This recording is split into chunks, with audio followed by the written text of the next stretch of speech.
A Via Panorama befogadta a PTL-KTK egyik folyosóját, és felújította a hallgatók számára. Gyertek és nézzük meg! A Viapan Lounge a Viapan színével és logójával ellátva újította fel a folyosót, ahol elhelyezett többek között fotelokat, töltőket, tévéket, mikrót és 2 darab silent boxot is. Itt tudsz tanulni órák előtt, megírni a beadandókat, vagy akár egy utolsó e-mailt befejezni.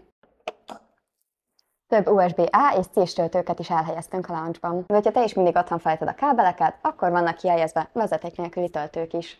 Több kényelmes ülőhelyet és tévét is biztosítottunk. Ebben a chill-zónában átbeszélhetitek, hogy hol találkoztok majd a közgázszerda előtt, vagy lazulhattok, filmezhettek, készülhettek a következő órára is.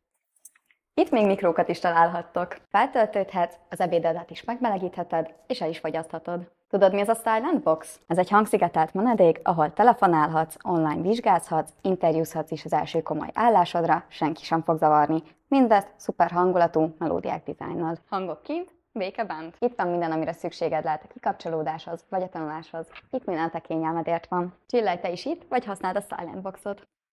Huppanj le a barátaiddal, beszéljétek át a világ dolgait, vagy az utolsó vizsgátokat. Ha neked is bejött, akkor dobj egy lájkot a videóra, és írd meg kommentbe, hogy neked mi tetszett a legjobban a Viapan Lounge-ban. Na, találkozunk a lounge-ban?